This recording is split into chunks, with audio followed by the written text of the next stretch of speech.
Hey guys, how's it going? Hope you're doing well. My name is Crown, and today I'm going to read you some very interesting stories that I hope that you're gonna love. And now, without further ado, let's go!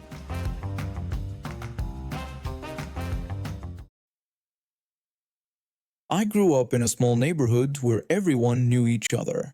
Our house was the one with 3 kids, my older brother, my older sister, and me, the youngest. For the most part, it was a great place to live. Except for one problem that lived 2 streets over, the neighborhood bully.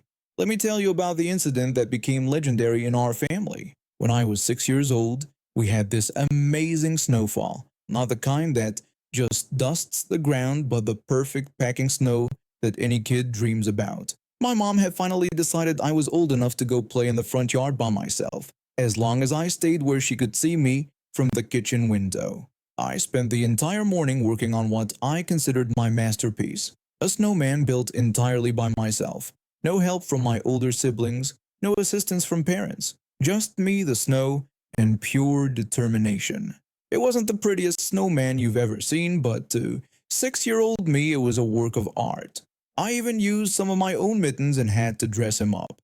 I was standing back admiring my creation when I heard laughter coming from down the street. The neighborhood bully, this kid who was nearly twice my age, at around 10 or 11, was walking by with a couple of his friends. The bully mockingly asked if a baby had made my pathetic snowman. I defensively told him that I had made it myself and demanded he leave it alone. The bully circled my snowman, looking at it from all angles while his friends snickered. The bully cruelly commented that my snowman didn't even look like a snowman, but more like a pile of garbage. I protested that it wasn't garbage, and that I had worked really hard on it. I still remember the smirk on his face as he looked at me, then back at my snowman. Without warning, he walked right up and pushed it over with both hands. My beautiful creation that took me the entire morning to build was now just a pile of snow.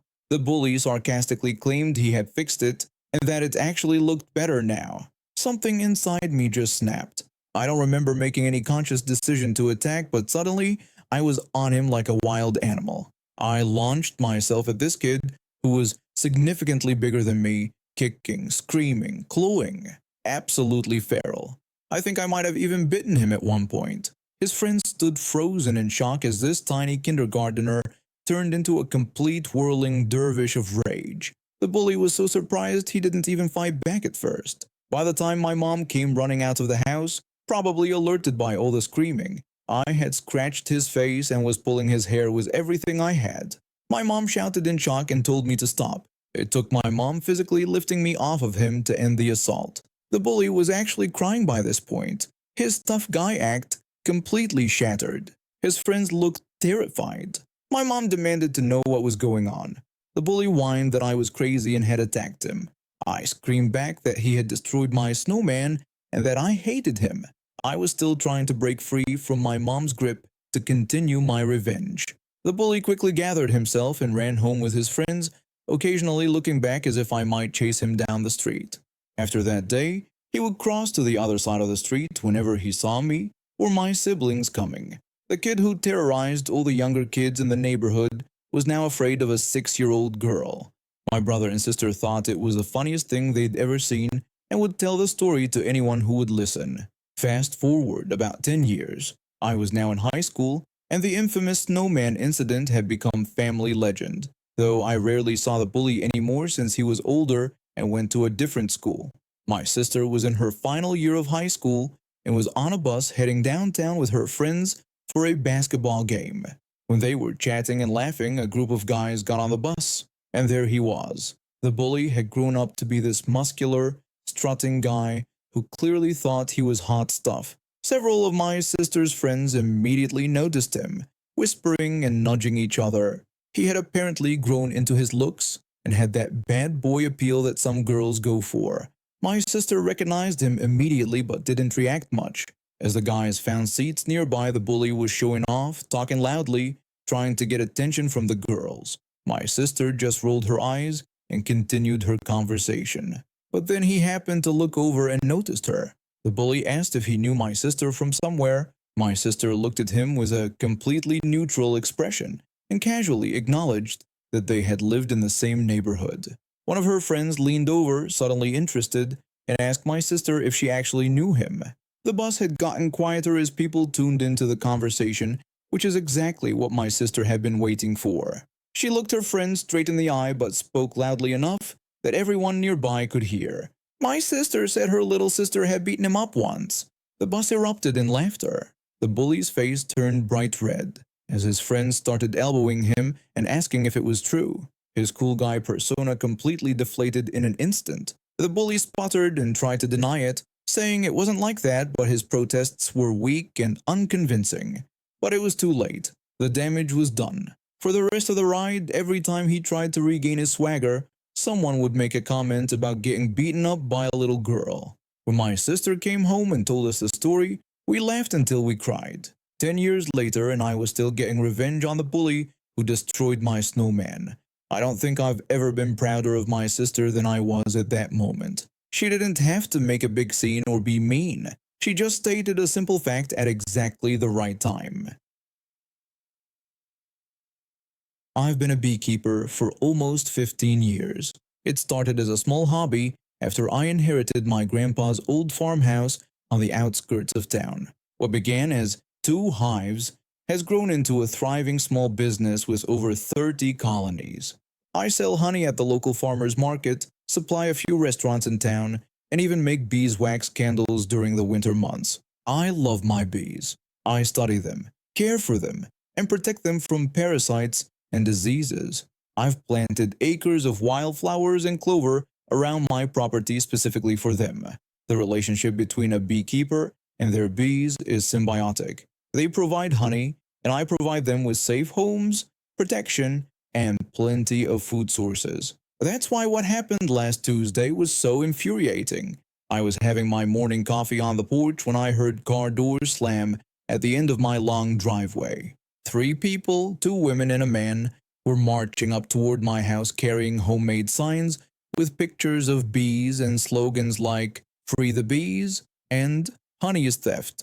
The woman in front, who I would later come to think of as Karen, wore an expensive-looking white linen outfit and oversized sunglasses. As they got closer, I could hear her loudly telling her companions that this was definitely the place, pointing at what she called prison boxes, where I kept the bees, declaring it disgusting. I set down my coffee and walked out to meet them before they got too close to the hives. I politely told them that this was private property and asked if I could help them with something.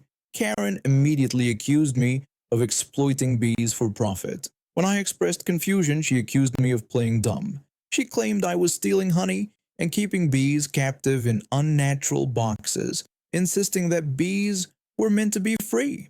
I took a deep breath, trying to stay calm. Maybe this was an opportunity to educate. I attempted to explain that honeybees have been managed by humans for thousands of years, and that I only harvest excess honey. But before I could finish, Karen cut me off, telling me to save my excuses. She claimed they had read all about bee exploitation online and asked rhetorically if I knew that bees make honey for themselves, not for humans to steal. Her 2 friends nodded vigorously behind her. I acknowledged that yes, bees do make honey for themselves, and I explained that I leave them plenty for winter and only take the surplus. I told them that, while I appreciated their concern, they needed to leave as they were trespassing and getting too close to the hives without proper protection.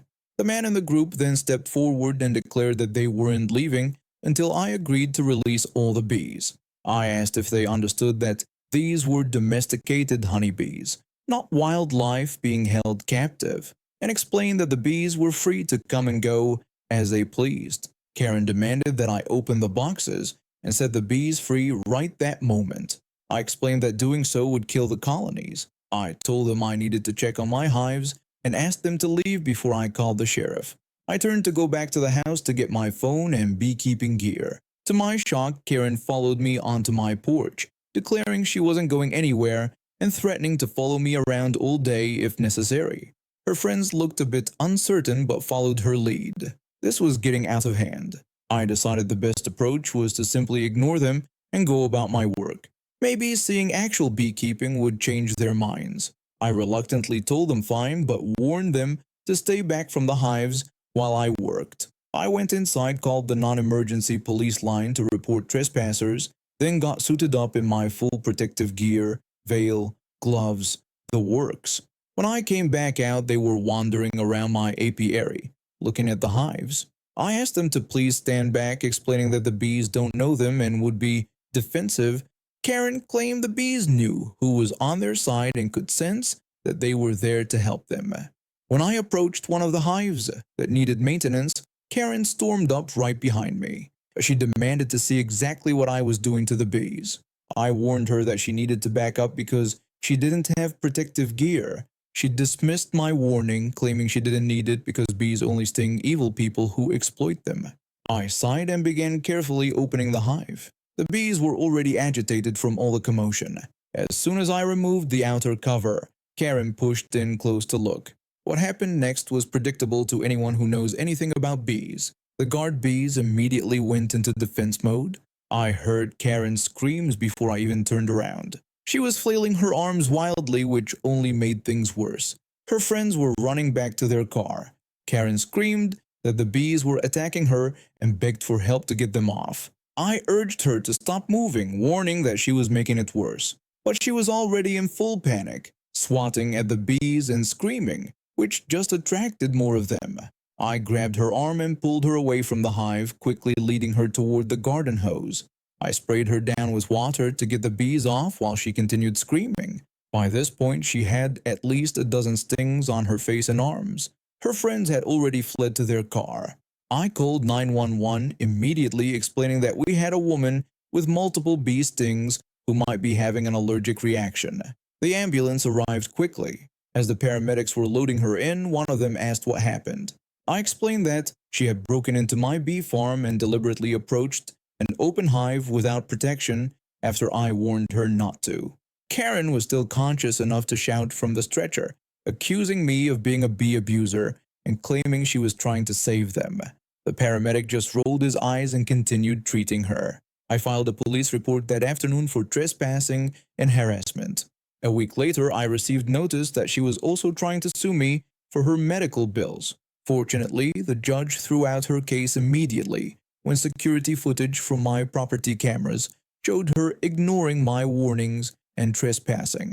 The irony is that her bee rescue mission probably killed more bees than I ever have. When bees sting, they die. I work at this big travel coordination company. My job involves managing complex travel arrangements for corporate clients, booking flights, hotels, ground transportation, you name it. The job is incredibly fast-paced. I typically handle arrangements for 15 to 20 executives each day, and these aren't simple trips. We're talking multi-city international travel with specific requirements, tight schedules, and high expectations. Our company prides itself on innovation.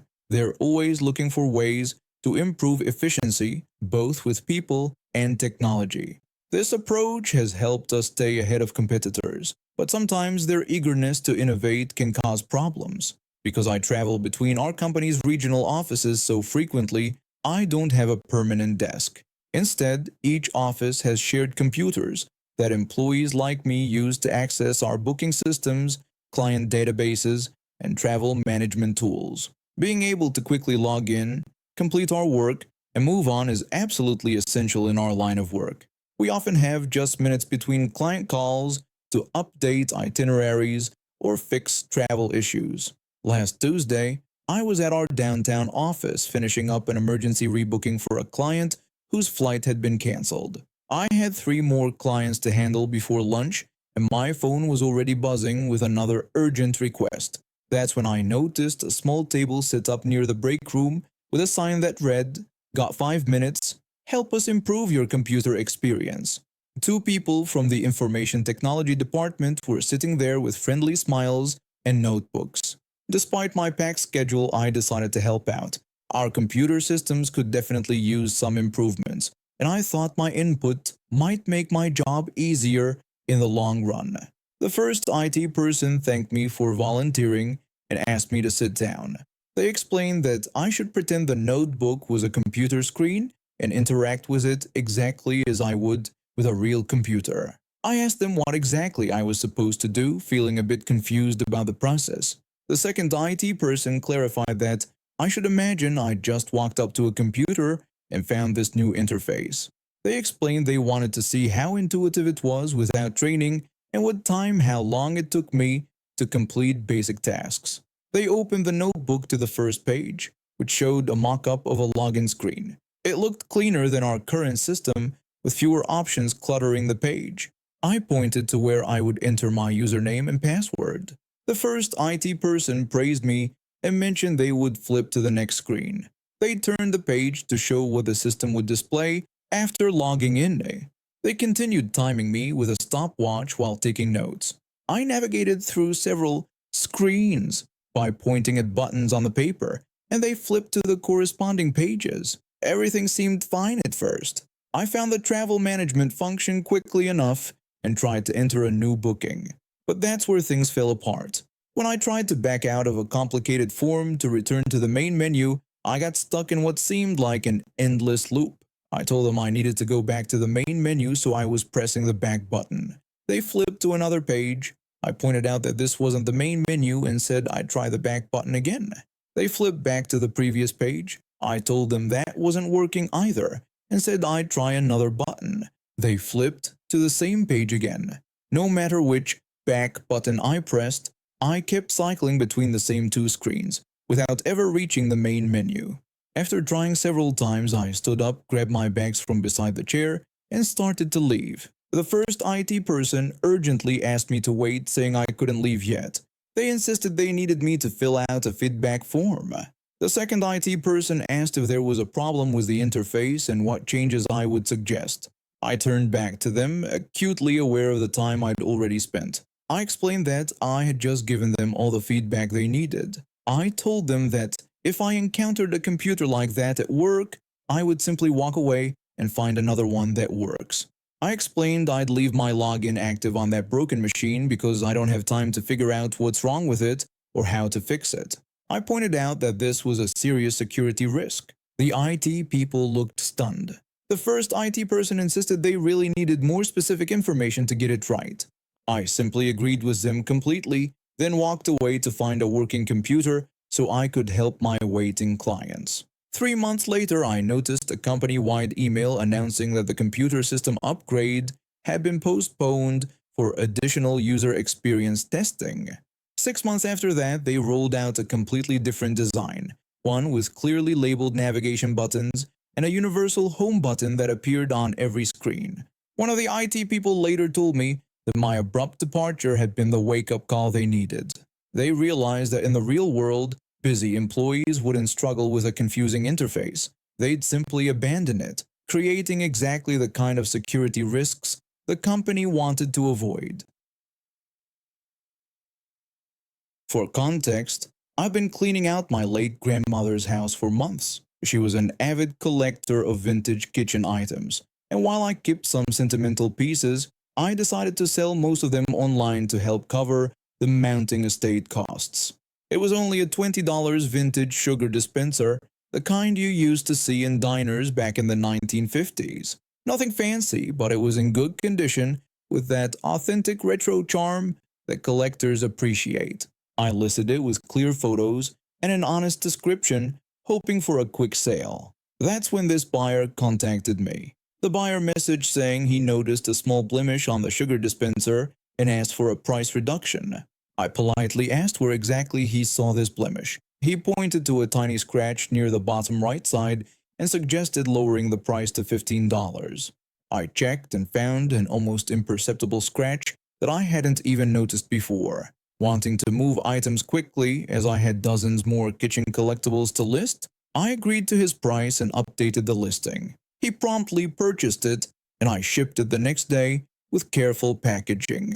3 days after shipping, he messaged again claiming the lid was a cheap Korean reproduction, not authentic vintage as advertised. This confused me completely. I knew the dispenser was original. It had been in my grandmother's kitchen since before I was born, and she had purchased it new in the 1950s. I responded, assuring him the lid was definitely original. He replied with a photo of what he claimed was the lid he received, showing an obviously cheap reproduction, completely different from what I had shipped. The finish was wrong, the shape slightly off, and the quality clearly inferior. Unfortunately, my listing photos didn't focus specifically on the lid details, showing it mostly from the top angle. He formally requested a return for a full refund. Knowing the marketplace would side with the buyer without definitive proof, I reluctantly accepted. When the package arrived back at my house, my suspicions were confirmed. The original brass finish lid had been replaced with a lightweight aluminum reproduction. He had kept the valuable original and sent back a worthless substitute. All this effort to scam me out of a $20 item. The time and shipping costs he invested probably equaled the value of the piece. It wasn't just about the money, it was the principle of being deliberately tricked that really bothered me. I did some digging online and discovered this buyer actually owned a small furniture restoration business in a neighboring town. His professional profile had customer reviews and contact information for his shop. He even had a website showcasing his restoration work with before and after photos. Rather than writing dishonest negative reviews about services I'd never used, I crafted a different approach for my little revenge plan. Every few months, I email his business address posing as different potential customers. In my first email, I mentioned seeing an online review about an issue with a vintage sugar dispenser and asked if this was true, saying I wanted to hear his side before hiring him. 3 months later, I sent another email as a different customer, expressing concern about something I had supposedly seen online about him switching parts on vintage items. I've continued this pattern, each time creating a new email address and persona. I'm careful to vary my writing style and the specific concerns mentioned. The genius part is that I never specify where I saw these reviews, keeping him guessing and unable to find anything to have removed. His responses evolved from polite confusion to visible frustration to outright anger. In his latest reply, he accused me of harassment, insisted no such reviews existed online despite his thorough searching, and threatened legal action against the anonymous defamer. I'm amazed at all the work he initially put into scamming me out of a cheap sugar dispenser, and now he's investing even more energy into damage control for something that doesn't even exist. He's probably spent hours searching review sites and forums trying to find these phantom reviews. He inadvertently taught me the problems with customers before the sale often equal problems after the sale. Now I trust my instincts. If someone haggles too aggressively or seems difficult from the start, I simply decline the sale regardless of how much I want to move the item. Meanwhile, I still send those emails every few months, each from a different potential customer. It takes me just 5 minutes to write each one, but I imagine it causes him days of worry. And now we have reached the end of today's stories. Thank you for watching, and see you next time.